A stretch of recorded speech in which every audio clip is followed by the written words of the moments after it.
What is up, everybody? Welcome back to Macho Movie Madness. Oh, yeah. I'm Brandon. Alongside me always is Andrew. Today it is Warehouse B43, and it's My Best Friend is a Vampire.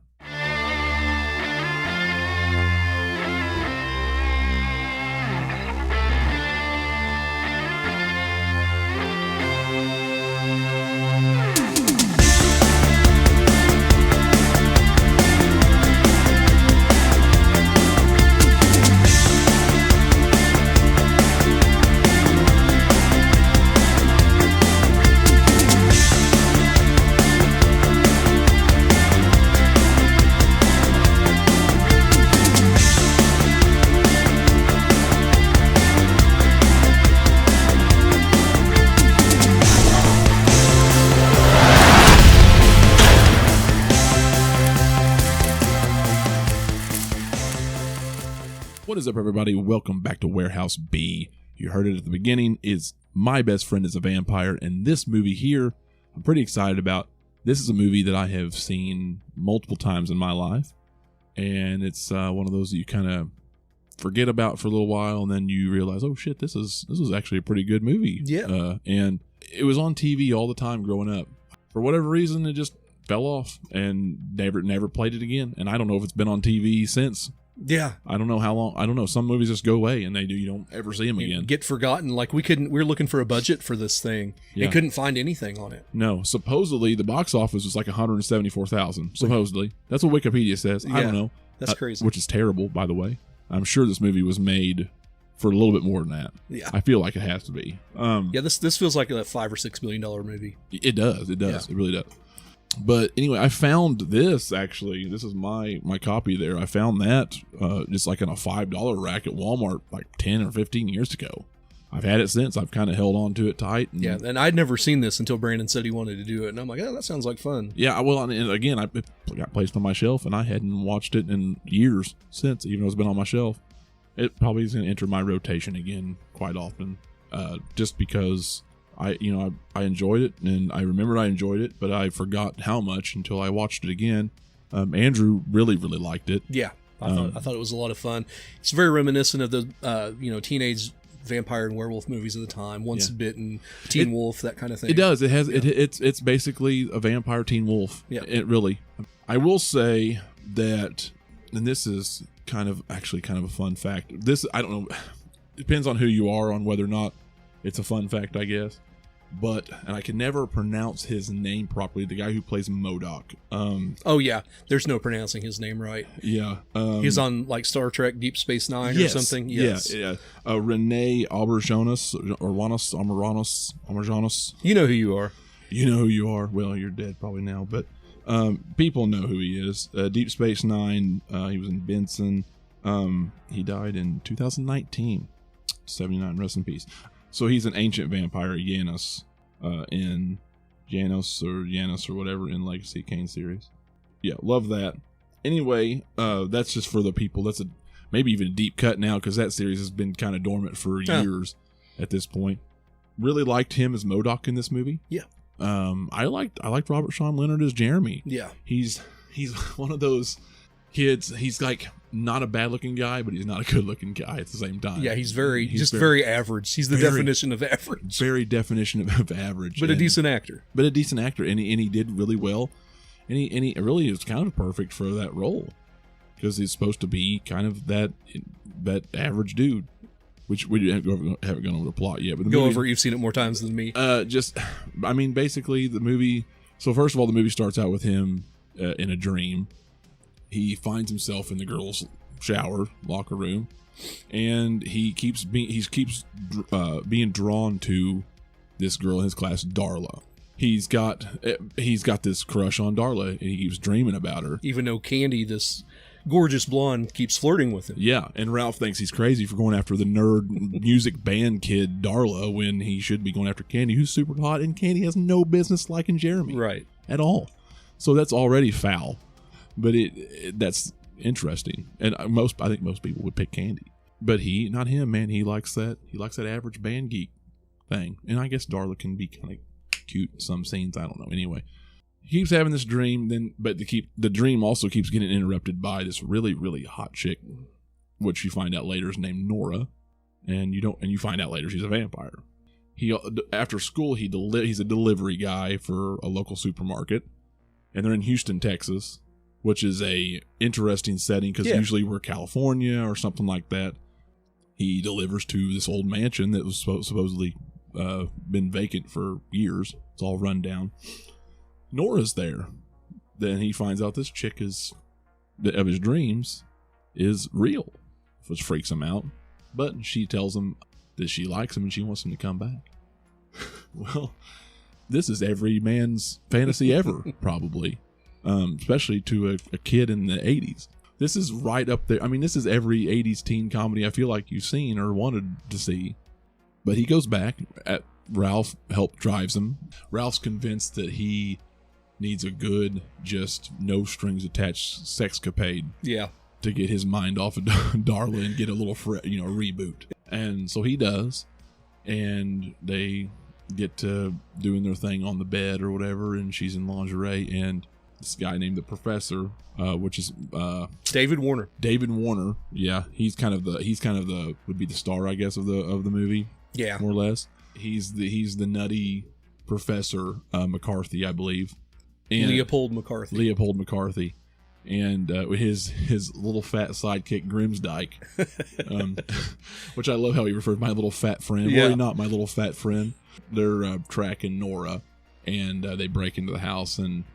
She ends up biting Jeremy on the neck, and they bust through the door, and he runs out covered in a sheet, and Ralph and him take off in the car, thinking nothing of it. Just he's thinking that, well, God, it's her husband or boyfriend or something. Yeah. The rest of the movie, and I know I've made this long, but the rest of the movie is just him becoming a vampire. He's at first he doesn't believe it. MODOK, his advisor, shows up. He's not really taken to it well. He doesn't believe him. He's going through some weird changes. People around him are noticing how weird he is. I think maybe the funniest thing about the whole thing with his parents is, and you can't do this probably nowadays, but because it's taboo then. Now it's not, but back then they're like, oh, he's gay. Yeah, they use his vampirism as kind of like a disease or something. Right. He's gay. Yeah, so they think because he's not, he's something weird's going on with him, and he's getting into strange cars with MODOK and with strange men, that he's gay. He's up at night and all. Anyway, it's pretty funny. But it's just him adjusting to life as a vampire and the professor chasing after him. Yeah, and avoiding the professor chasing after him. Yeah. So let's start off. I say start off like we haven't been doing this for 15 minutes probably, but we talk about pros and cons of the movie. Yeah, so there's two characters in this movie that I thought were just it for me. One is Grimsdyke. Yes. He is fantastic in this movie. He's just kind of the lackey, real simple and blundering. And then there's that point where Jeremy's learning mind control and they go into that club. Yes. And Ralph's like, get me a hot chick. And he accidentally gets Grimsdyke instead in the way he has to act. Yeah. Oh, come here, baby. Take me. Grimsdyke's just wild. Yeah. Love him. Oh, I love how just he's just as insane as the professor, if not crazier, because he, like at one point, Ralph, another funny subplot to this is they mistake Ralph for Jeremy. Like for some reason they've got their shit because they were in Ralph's car. Yeah, he was the lookout man. He was the lookout man. So because of that, they realized, well, it's got a license plate that said the high school or whatever on it. Yeah, and his license plate also says Beaver Hunt. Yes. So they mistake him for Ralph. They think Ralph is the vampire, not Jeremy. So they spend a lot of the movie chasing after Ralph, which I think is pretty funny, while Jeremy's going through his changes. And at one point, they were staking out Ralph's house, and Ralph catches them because they're terrible at this job. Yes. They're really terrible. Dangerous and goofy, but also kind of bad, which is interesting in its own right for being that dangerous, and also because they're wackos, but being completely clumsy. At one point, the professor's like, I'm gonna take a nap. You get first watch. And he's making noises and doing drum beats and shit and being annoying. So funny, David Warner, professor's like, out. Get the fuck out of this band. Sorry. So he's watching binoculars. Ralph sneaks up on him, scares the shit out of him. With a baseball bat, right? With a baseball bat. And they have an exchange. He hops in the van and then takes off. This is a funny thing about Grimsdyke, because driving down the road in a panic, the professor's like holding on to shit back in the van, like trying to wake up. What's going on? what's going on? Oh, you should have seen the professor. It was awful. He was scary. He tried to lure me in with his trance and put me under his spell. He had fangs 3 inches long and just really making up all this shit that wasn't there. Yeah, he's one of the MVPs of this movie for me. Yeah. Ralph is the other one. Yes. Ralph to me is like one of the sexed up kids from like Friday the 13th or Halloween. Yeah. Only he's written better. Yeah, he's written way better. Yeah. Well, I like him too. He's that perfect comedy sidekick in a teen movie that you need. He's like Styles in Teen Wolf. Mm-hmm. He's everybody. Yeah, he's everybody that you need in one of those kind of movies. Yeah. And yeah, he's definitely, and he's one of the better ones. Yeah. Yeah, I liked a lot of the little intricacies to his character. Like, he always shows up to pick up Jeremy for school every day, and Miss Capello for some reason has a CB in the kitchen. Oh yeah, I love that. Yeah, and so she listens to the police radio. Yeah, she tells him where all the speed traps are, and later when Grimsdyke and the professor are after him, he uses that knowledge to get the police after them. Yeah, so, yeah. I liked some of the way things were set up in some of these scenes. Yeah, I love that. There are a lot of good car chases in this movie too. Yeah, it's good action. Yeah, the score in this movie we think is fire. Excellent. If you like 80s stuff, I was telling Brandon that opening, I don't know who that band is, but that Heartbeat song where they're doing the thumping Seinfeld style bass in the beginning is wild. I like that. It's good. Just some really good typical sound and 80s stuff. Well, they had a couple licensed songs too. One was 10 Buck Threes, Gotta Wear Shades. Yeah. That was good, but there was another one at the beginning. I'm trying to remember what it was. One Way or Another. Yeah, Blondie. Blondie. Yeah, awesome. Yeah, love the score, love the lighting, love the atmosphere in this movie. The comedy was great. The characters were written really well. I'm trying to think of a con here. I don't know. I can't think of any cons really. Like I think all the characters are written really well. I still don't understand how Nora lived, or if the professor just thought. That's not really explained. It's not really explained how Nora got attacked. You hear her screaming off camera. She comes back and says she's an undead vampire, where Jeremy's a living vampire. That's another thing, too, I thought interesting. Maybe that's what it was. Maybe she was another living vampire, and then maybe she became an undead vampire with him killing her. Yeah, that's the lore is not really explained very well in this movie. No, so, I like the idea of having the living and the unliving because they kind of they played the fact that he can't turn into a bat because that's absurd, but they can shapeshift into wolves. Yeah, which I thought was neat. I do like the lore in the part where MODOK gives him the card to a good butcher. Yes, and. Go there and get a pint of pig's blood. And so that was like a whole thing when that Shade song's playing. He's got like a whole mini fridge full of... Yeah. The lighting and atmosphere was really good in that scene, too, because, he had the darkness and the light coming from the back and shining through. I thought that was really cool. It felt like something out of Near Dark or Lost Boys. Yeah, and it was very 80s. Yeah. I do love that scene, though, when he goes to the butcher and he starts to order all this raw meat, and then he's like, a pint of pig's blood. He's like, maybe I'll just take the pig's blood because all this stuff's expensive. He's got 6 chickens on the counter. Yeah, but then the butcher looks at him like, first time, huh, kid, and winks at him. Yeah, I thought that was pretty funny. Yeah, but yeah, cons. I'm having a hard time coming up with cons other than it's in that genre, and maybe it doesn't stand out quite as much as some of those higher profile movies, and so it gets swept under the rug. And I'm not really sure why. Yeah. I think maybe the only thing that it lacks is that star power. There, maybe Robert Sean Leonard just wasn't the next up and coming guy. Yeah. It needs a Marty McFly type to. Yeah. And even Once Bitten, like with Jim Carrey, it's very similar. Yeah. But Jim Carrey was a star, or going to be a star, but not yet. Yeah. Like it wasn't. It's not like Once Bitten's not like everybody's favorite Jim Carrey movie. That's not where Jim Carrey excelled in. This movie did have one breakout star in it. Skinny Kathy Bates. Oh, it's true. That is true. Yeah, she was Darla's mom. Yeah. I guess you could say it's a con. It doesn't have any major names in it, and maybe that's why it got.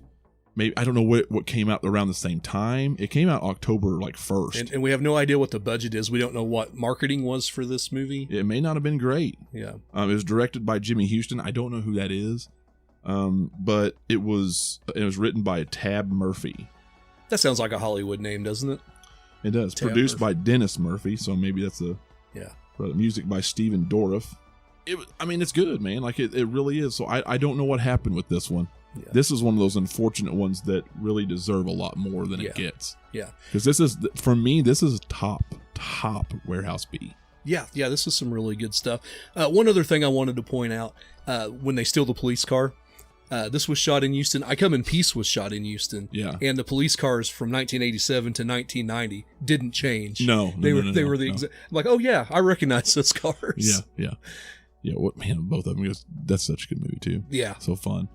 Yeah. And I think you can also look at this too. Like, I like this case, this cover. This is the tip. I think this is actually the poster. I like it. But at the same time, and it could have been based off of, maybe it's a book first, I don't know. But this is very much a book cover. Yeah. This is a kid's book cover. So, I mean, I think there could have been other choices made if there's been a little bit more money dumped into it. I don't know, marketing wise, maybe it could have been better. This, and it could be because Robert Sean Leonard wasn't the next breakout star like a Kevin Bacon or like a Michael J. Fox or something like that. Yeah. So maybe that was the biggest problem there. I do like him in this movie, but he's just not the most handsome guy. Yeah. I think he was perfect for this role. Yes. But that's unfortunately why it probably bombed, because he's just not the marketable guy. I don't know. Yeah. But that's what I'm thinking. Yeah, we can just speculate at this point. Yeah. But we can tell you, go out and watch this movie. It's on Tubi. Yes, please do. You can watch it for free right now. And I highly recommend it if you haven't. It's a good 80s flick. It's a good vampire flick, a good like teen, young adult comedy. Yeah. It's good, man. It's good all around. It's a good atmosphere. I think you would really enjoy the movie. And I think on a Warehouse B scale, it's top of the line for me. I'm giving it a 4.5. Oh, 4.5. Wow. Yeah, maybe it's high, but I really, really enjoy this movie. Yeah. And maybe if some of that's nostalgia, but me, I'm giving 4.5 out of 5 on that scale. Yeah, I was thinking more like 3 3/4. Because, like I said, it's good, but it doesn't stand out as much as some of those others. It may not stand out like Teen Wolf, but I don't think it's a forgettable movie. I think it did get forgotten, but you know what I mean. If you watch it, you're like, oh shit, this is what the hell happened. Those who know. Yeah, those who know exactly. So yeah, I think 4.5 is fair for me. Yeah. I'm gonna stay where I was at 3 3/4. But yeah, it's a high 3 for sure. Yeah, I really enjoyed it. Yeah. You have anything else to say about it? No, definitely give it a chance, and let us know down in the comments what you think about it. Definitely. What else we got coming up, what you think on? So we've done a couple of things that we thought were kind of good. Me and you and Kenny are going to get together the next time and do something that isn't necessarily good. It's one we may rant about just a little bit, but it's fun. It's got Farkas from A Christmas Story in it. It's Star Hunter. Oh, and yes. That these 30-somethings that are playing high school football players who are getting hunted by a predator-like creature in the inner city on no budget whatsoever. So it'll be fun. I imagine Kenny's going to rant quite a bit. So I'd say so. we're going from peak Warehouse B to the gutter.